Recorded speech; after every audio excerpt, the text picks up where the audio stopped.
Illinois holds more than prairie towns and farmland. It hides echoes of lost civilizations, buried treasure, and unexplained relics. From ancient stone forts and mysterious carvings, to caves rumored to conceal outlaw gold, the state's landscape is layered with stories that blur the line between history and legend. These are the ancient mysteries of Illinois, the Burrows Cave mystery. In the quiet farmland of southern Illinois, near the town of Oi, there's a story that's been whispered among historians, skeptics, and treasure hunters for nearly 40 years. It begins with a man named Russell E. Burrows, who claimed that one day in 1982, while hiking through the bluffs, he stumbled upon a narrow opening in the rock. What he found inside, he said, was something that could rewrite history. A hidden cave filled with hundreds of carved stones, golden artifacts, and ancient relics that seemed completely out of place in North America. According to Burrows, this was no ordinary cave. He described a labyrinth-like series of tunnels that went deep into the limestone hills,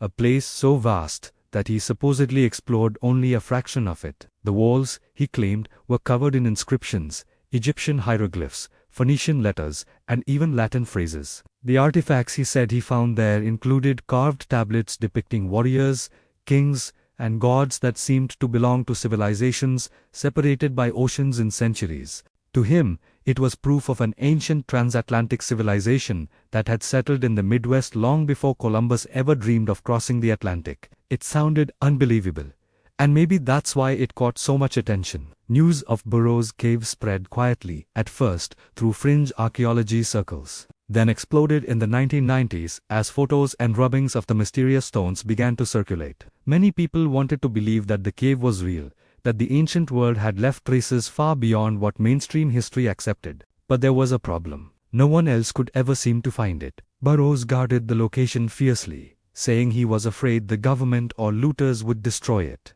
He claimed to have sealed the cave after retrieving artifacts, refusing to tell anyone its exact coordinates. That secrecy created the perfect storm: endless speculation, divided opinions, and decades of mystery. Those who believed him argued that he was protecting something sacred.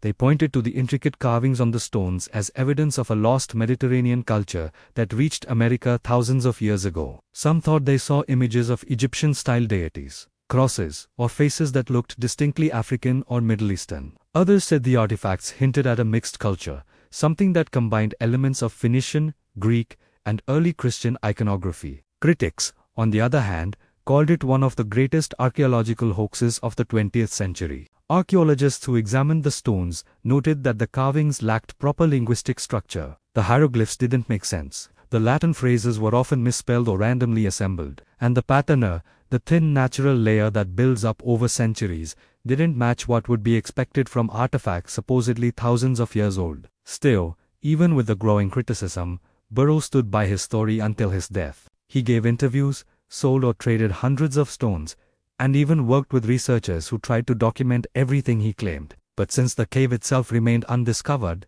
his claims could never be proven or completely disproven. Over time, the Burrows Cave story became something larger than just an archaeological mystery. It turned into a reflection of human curiosity and our need to believe in something more. Some people saw it as a possible key to a forgotten chapter of pre-Columbian history. Others saw it as a cautionary tale about the dangers of wishful thinking. If you visit the only area today, you won't find any signs pointing to a cave or any historical markers acknowledging its existence. There's no public site to explore, no museum exhibit showing the artifacts. The location remains unknown, hidden somewhere beneath layers of rumor and farmland. Yet the legend lingers. Locals still talk about it, some skeptically, others with quiet fascination. A few private collectors claimed to own genuine Burrows Cave stones. They describe them as smooth, palm-sized pieces of slate, each etched with faces, animals, or symbols. Many are crude, but some are surprisingly detailed,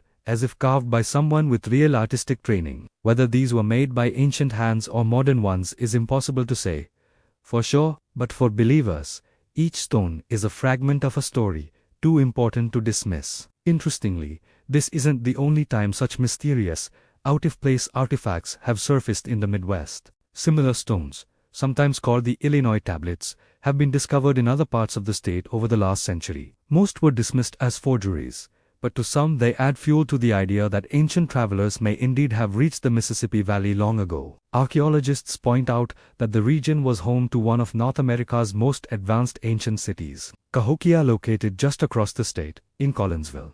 Cahokia's massive earth mounds and complex trade networks show that sophisticated cultures did exist here long before European contact, but mainstream historians say there is no evidence linking Cahokia or any indigenous civilization to the kind of artifacts Burrows described. Still, the question remains, if the cave never existed, how did hundreds of similar stones appear? Were they all made by Burrows himself? That would have been a monumental effort. Supporters argue he couldn't have carved so many so quickly. Skeptics counter that modern tools and molds could easily reproduce such pieces. Some even suggest that the artifacts might have been part of an elaborate con to sell fake relics to collectors hungry for mystery. The Burrows Cave debate remains unresolved because the physical evidence, the cave itself, is missing. Without it, everything depends on second-hand accounts, photographs, and stones scattered among private owners. And with Burrows gone, so are the precise details of the location. For some, that's part of what makes it haunting. Imagine a hidden cave system beneath the Illinois soil, filled with strange carvings that have never seen daylight in centuries. Whether real or invented, the image itself has power. It speaks to the deep human urge to uncover buried truths, to find something ancient and forgotten beneath our feet. Today, if you stand on one of the bluffs near Alney and look out over the landscape, it's easy to imagine how such a secret could remain hidden. The terrain is rugged in places, with wooded ravines and limestone cliffs. Small caves and sinkholes dot the area, many barely explored. It's not impossible that something unusual could lie concealed underground. But then again, maybe the real mystery isn't in the ground.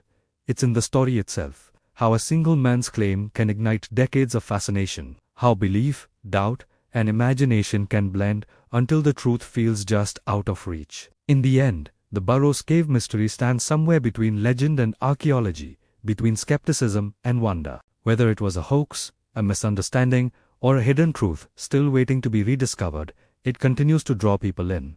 And maybe that's the lasting power of it. Sometimes the most captivating mysteries aren't the ones we solve. They are the ones that never quite let us go. The rock art of Piney Creek Ravine, tucked away in the dense woods of southern Illinois, just outside Chester, lies one of the state's most quietly powerful ancient sites, Piney Creek Ravine. It's a place you could hike past without realizing how extraordinary it is. On the surface, it looks like any other patch of forest in the Shawnee Hills, creeks winding through sandstone cliffs, a canopy of oak and hickory birds echoing in the distance. But hidden along one of the canyon walls, faint and almost blending into the rock itself, are some of the oldest known images ever carved in Illinois. Mysterious petroglyphs left by ancient hands.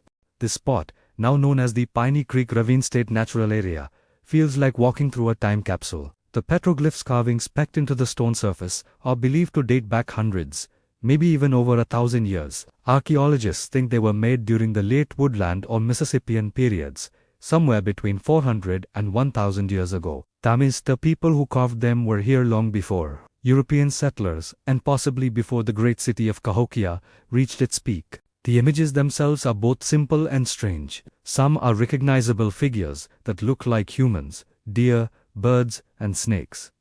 Others are harder to interpret, geometric shapes, circles, crosses, and abstract forms that seem to have some kind of symbolic meaning we can't quite decipher. One of the most haunting images shows a large human-like figure without outstretched arms, almost resembling a shaman or spiritual being. Another shows what looks like a long serpent twisting across the rock, its body coiling toward a small cluster of shapes that could represent the sun or stars. Standing in front of the panel, you can feel that whoever made these carvings wasn't doing it for decoration. These weren't random doodles. They were messages.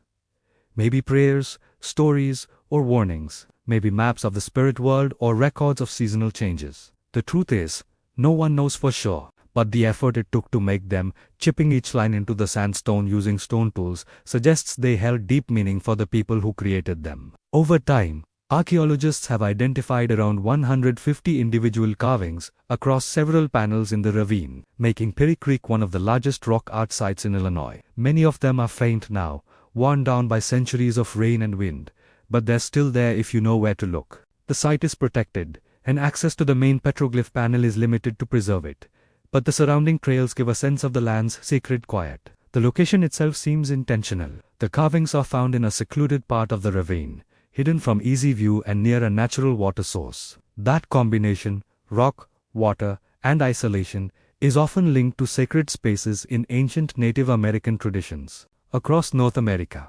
petroglyphs and pictographs tend to appear in similar places where the natural world seems to carry a special presence. It's easy to imagine ancient people gathering here for ceremonies, using the sounds of running water and the echo of the cliffs as part of their ritual experience. Some of the symbols at Piney Creek resemble those found at other sites across the Midwest, hinting that the artists may have been part of a larger cultural network. The spiral shapes and cross forms, for instance, show up in rock art from Missouri, Kentucky, and even as far south as Tennessee. This suggests a shared symbolic language, one that may have been passed through generations or carried by traveling groups who shared common beliefs about the land and the cosmos. Researchers who've studied the site have also noticed how the carvings interact with sunlight. At certain times of year, the morning sun strikes the rock face in a way that highlights specific figures while leaving others in shadow. That's led some to wonder if the petroglyphs were aligned to track solstices or equinoxes. If true, it would mean the site wasn't just spiritual, it was astronomical, a calendar carved in stone.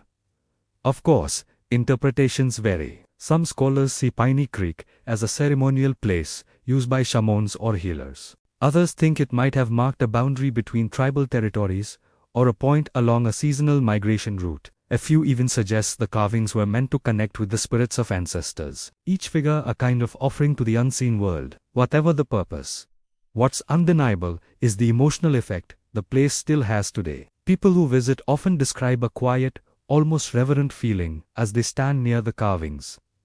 There's no noise except the creak in the wind, no signs of fences telling you what to think. You just stand there looking at those faint lines in the stone, realizing they were made by someone who lived here 1,000 years ago and wanted to leave something behind that would last.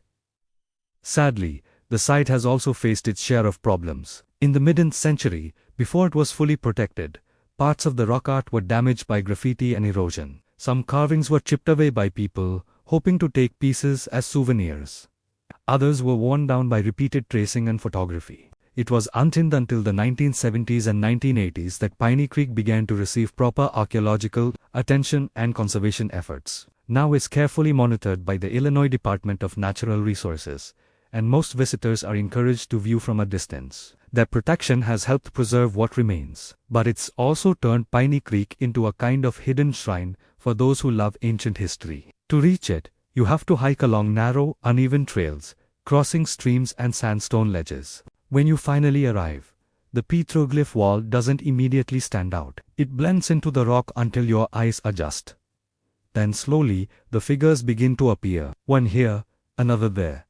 Lines becoming faces, symbols coming to life. It's almost like the rock decides when to show them to you. For many who visit, that moment feels deeply personal. You can't help but wonder about the people who carved these shapes. What did they see when they looked at this cliff? Did they believe the rock itself was alive? Were these carvings a form of prayer, a dialogue with the land? Modern descendants of the region's native tribes, like the Shawnee Miami and the Lindsay, places like Piney Creek as part of a broader spiritual landscape, where the natural world and the human spirit were never separate. The carvings in that sense might not be meant for us at all. They could be messages intended for the land itself, or for beings that once watched over it. Today, Piney Creek remains one of the most mysterious and atmospheric places in Illinois. It's not grand like Cahokia or famous like Burrows Cave, but it carries an intimacy that those sites can't match. It's art made by touch, carved into stone by people who wanted to leave a trace of their existence long after they were gone. If you ever stand there in the quiet, looking at those faint lines glimmering in filtered sunlight, you might realize something simple but profound. Mystery isn't always about what we can't explain. Sometimes it's about what we can still feel, even when the meaning is lost. Piney Creek Ravine reminds us that the past doesn't have to shout. Sometimes it whispers from the rock itself, the lost mines of the Shawnee Hills. In the deep forested ridges of southern Illinois, where the Shawnee Hills rise between the Mississippi and Ohio rivers, stories of hidden treasure have been told for generations. Locals still talk about it on quiet nights, the lost mines of the Shawnee Hills. It's a legend that mixes truth, folklore, and a touch of greed, centered on the idea that somewhere in those winding hills lies a forgotten source of silver or gold, once worked by mysterious hands and sealed away forever. To understand the legend, you have to picture the region itself. The Shawnee Hills are ancient, made of sandstone cliffs and thick forests that seem to swallow up sound. Streams cut through deep hollows and limestone caves hide under the hillsides. It's easy to get lost here, even with a map.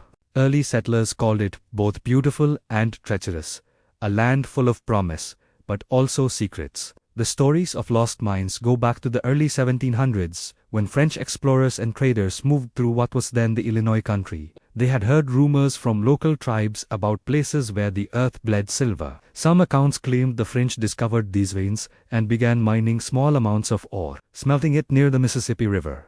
Others say it wasn't the French at all, but the Spanish who came north from their outposts and worked the mines in secret before abandoning them when native resistance grew too strong. One of the most enduring tales is that of the old Shawnee silver mine. According to the story, a Frenchman named Fipreneau, who led a mining expedition through the region around 1720, stumbled upon a rich vein of silver somewhere near what is now Hardin County. Renault supposedly used enslaved labor to extract ore from the hillside, hiding the operation from rival powers. When war and unrest swept through the frontier, he's said to have sealed the mine and fled back to Kashia, leaving behind barrels of unrefined silver hidden in a cave. No one ever found them, or if they did, they never talked. Over the next century, pioneers and frontiersmen continued to claim sightings of strange workings deep in the hills. Some described tunnels lined with timber supports, rusted picks, and smelter pits filled with snow.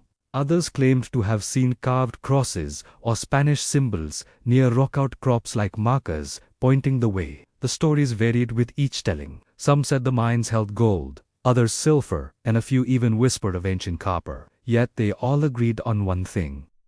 Something valuable once came out of those hills. As the decades passed, the legend of the lost mines became part of the folklore that defined southern Illinois. Prospectors arrived in the 1800s, digging holes, blasting rock, and panning the creeks for trace metals. They found minerals, yes, iron, lead, even a little zinc, but never the fabled treasure. Still, the rumors refused to die. Every few years, someone new would swear they found the entrance to Rena's mine, or stumbled upon old tools buried in the dirt. Some claim to have maps handed down through families with cryptic symbols marking a hidden valley or ridge. There's one particular area near Garden of the Gods that many treasure hunters point to. The massive sandstone formations there shaped by time into pillars and cliffs look almost otherworldly. Hidden between them are countless caves and fissures, perfect places to hide something. In the 1930s, several expeditions were organized to search the area using those old maps, but none came back with anything more than interesting rocks and tall tales. Another version of the story ties the mines to the Shawnee people themselves. Some say the native tribes who lived in the region long before European contact already knew of these deposits and used them to craft ornaments or trade goods. A few legends describe how they hid or destroyed the mines to keep colonizers from exploiting them. The story usually ends with a warning. Anyone who digs where they shouldn't will meet misfortune, and plenty of people claim they have. Local law is filled with ghostly twists. Miners who vanished without a trace. Strange lights seen flickering in the woods at night, and caves that seem to breathe as if something alive is inside. There's even talk of a guardian spirit, sometimes described as a tall man in old frontier clothes, who appears just as treasure hunters are about to make a discovery. They always flee in fear, and when they return, the cave they found is gone, buried by a landslide, or covered by a sudden flood. Skeptics say it's all fantasy, a patchwork of stories created from bits of history and wishful thinking. And they're probably right, at least in part. The geology of the Shawnee Hills doesn't really support large veins of silver or gold. It's mostly sandstone and limestone, materials that don't typically host precious metals, but the region does contain deposits of iron and lead, which could explain how the legends began. Early explorers might have mistaken these for something more valuable. And over time, the stories simply grew. Still, even with the scientific explanations, the mystery holds. There's something about these hills that makes people believe. The terrain itself seems to encourage secrets, dense forests, endless ridges, and caves that twist beyond the reach of light. It's easy to imagine that deep inside one of them lies a sealed chamber, untouched since the 1700s, Modern treasure hunters have tried everything from metal detectors to ground-penetrating radar, but no confirmed site has ever been uncovered. A few have claimed success, usually pointing to old smelter slag or carved stones, but none have produced evidence strong enough to convince historians. That hasn't stopped the search. Even today, online forums and local groups swap coordinates, compare maps, and hike deep into the Shawnee National Forest, chasing the legend. But there's also a quieter side to the story. Some believe the lost mines aren't about treasure at all. They think the legends were symbolic warnings or moral tales about greed and the land's sacredness. The Shawnee Hills have always been seen as a place of power, rich in natural beauty and ancient presence. To dig into that, some say, was to disturb something that shouldn't be disturbed. In that sense, the missing silver isn't what matters. The lesson does. If you visit the area today, you'll find the Shawnee Hills just as mysterious as ever. The trails at Garden of the Gods, Rimrock and Bellsmith Springs wind through rock shelters and cliffs that feel older than time. It's not hard to imagine someone centuries ago lighting a torch, stepping into the darkness, and carving a hidden passage into the stone. Whether that ever truly happened or not, the story leaves a mark on the imagination. Standing at the edge of a ridge at sunset, looking over the endless forest, you can feel why people keep searching. There's something in the air here, something half dream, half memory. Maybe the treasure was never meant to be found. Maybe the real value lies in the mystery itself, in the way it connects us to the hopes and fears of the people who came before. The lost mines of the Shawnee Hills may never be uncovered, but their legend remains deeply buried in the heart of Illinois. Every story told around a campfire, every hiker who swears they heard a whisper from the woods, keeps that mystery alive. And perhaps that's all it was ever meant to do. Remind us that some secrets are better left hidden, glittering just out of reach beneath the roots of an ancient forest. The stone forts of southern Illinois. If you drive through the southern tip of Illinois, weaving between the ridges and forests of the Shawnee National Forest, you might come across something strange, hidden in the trees. Massive stone walls, weathered and silent, built by hands no one can identify. These are the mysterious stone forts of southern Illinois, ancient structures that seem to have no clear purpose, no known builders, and no recorded history explaining how or why they were made. Local hikers often stumble across them without realizing their age. They look like the remains of old fortifications, piles of limestone arranged in long curved walls across high ridges. In some places the rocks stretch for hundreds of feet, forming semicircular enclosures that overlook valleys or rivers below. They've been called forts for over a century, though no one can say with confidence who built them, or even if they were really meant for defense. Archaeologists have identified at least a dozen of these sites across southern Illinois, with some of the best-known examples located at places like Millstone Bluff, Giant City State Park, and Stone Fort Hill near Makandar. Each site is slightly different, but they share the same mysterious layout. Walls built along narrow ridgelines, usually with a single gap or gate leading inside. There is no sign of houses, pottery, or weapons within the enclosures, just stone piled with surprising precision and effort. So, who built them? Who built? The first written mentions date back to the early 1800s, when European settlers exploring the region discovered these strange walls and assumed they were remnants of ancient forts.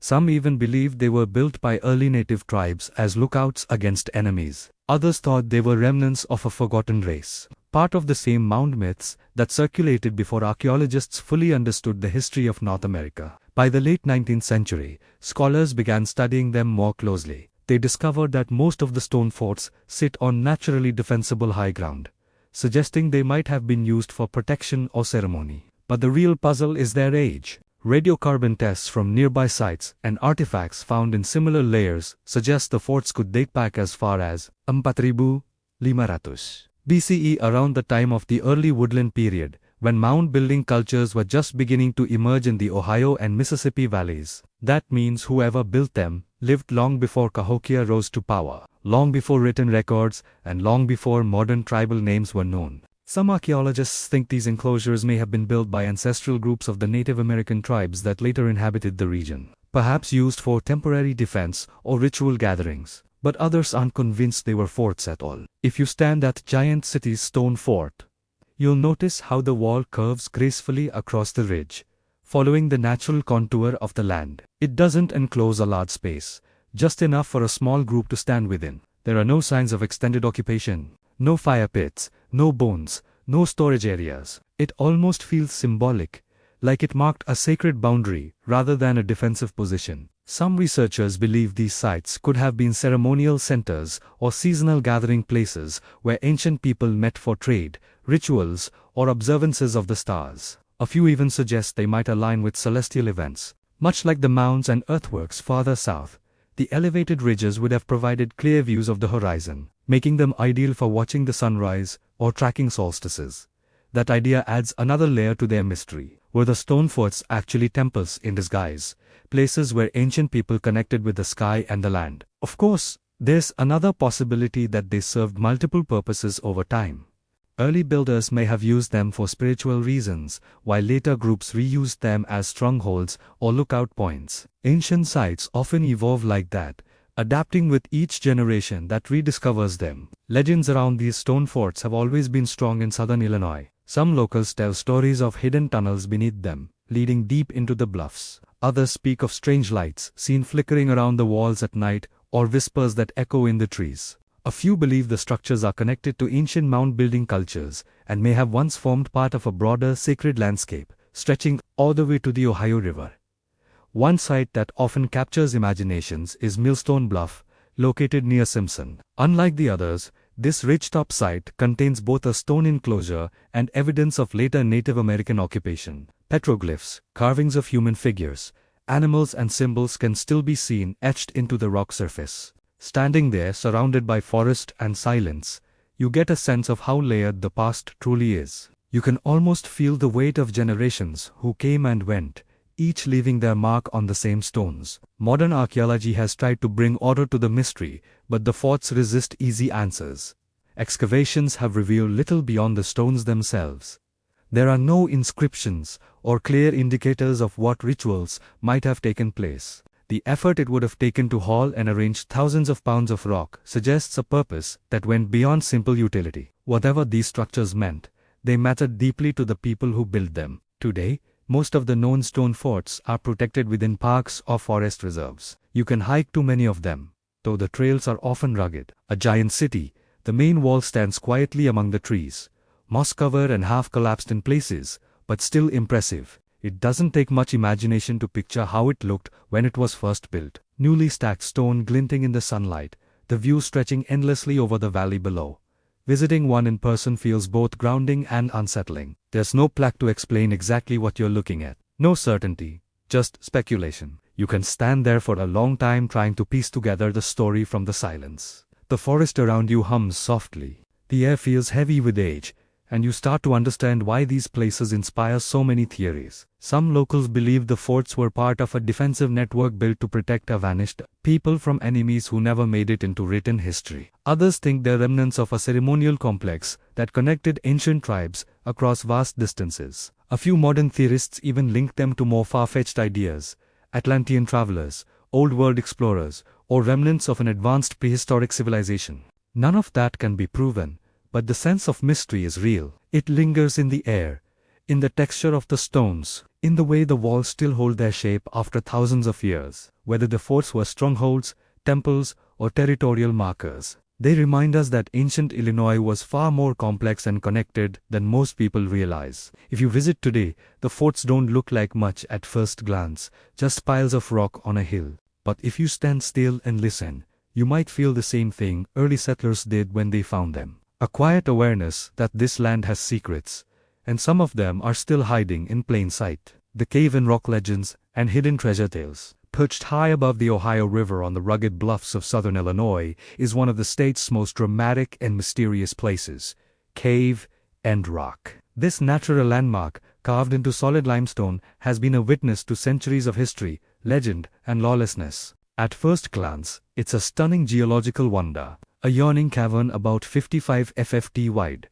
opening like a dark mouth into the cliffside. But to those who know its past, it's far more than a pretty sight. It's a place where countless stories of pirates, bandits, and buried treasure have taken root, and where the line between history and folklore has long since blurred. The story of Cavern Rock begins with nature itself. Over thousands of years, the Ohio River slowly ate away at the limestone, creating this hollow space on the Illinois side of the border. Indigenous peoples were the first to discover and use it, perhaps as a temporary shelter or lookout point.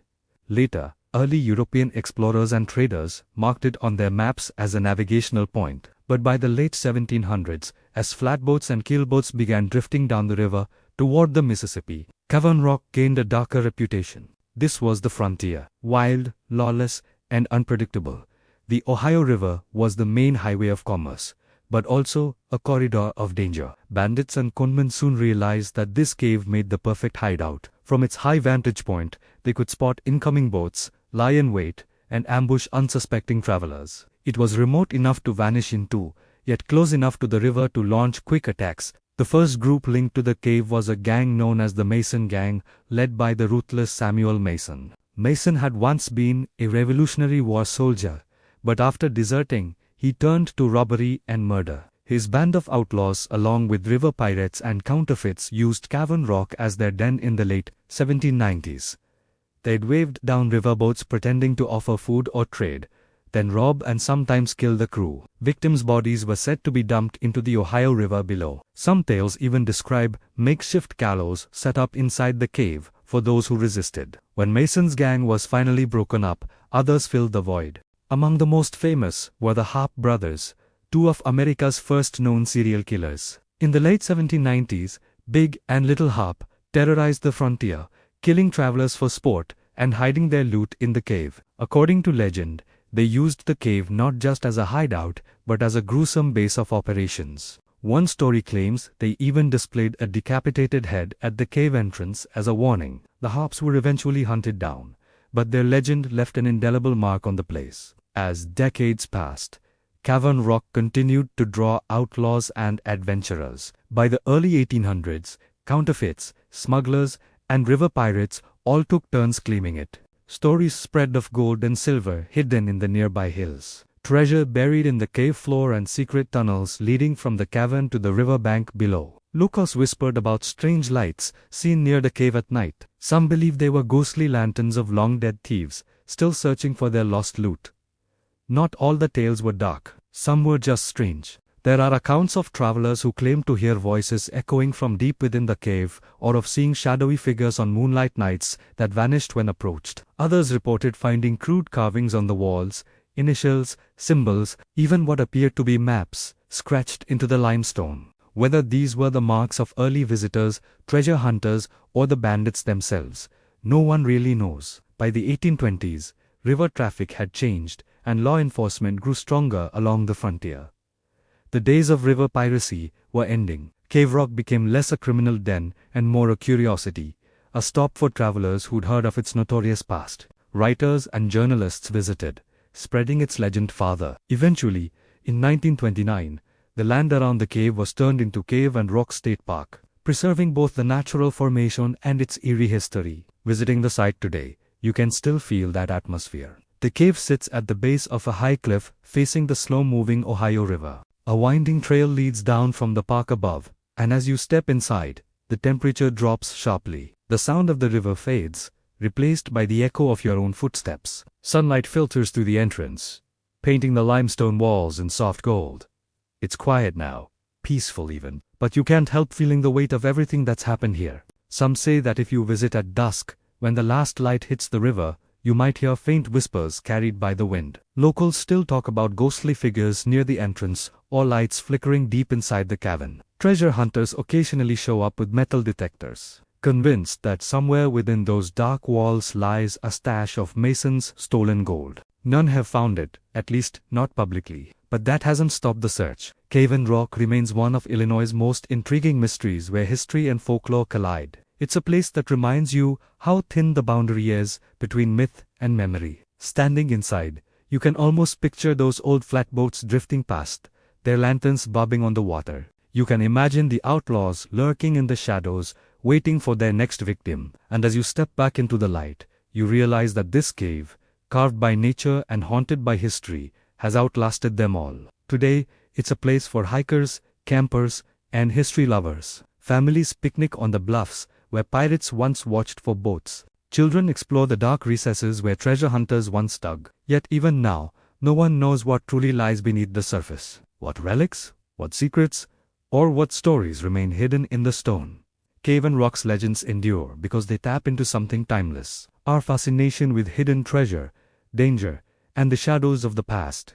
Maybe there's no gold left to find, and maybe the ghosts are only echoes of our imagination. But the feeling of mystery remains. Standing there facing that dark mouth of stone, it's easy to believe that somewhere deep inside, the past is still watching.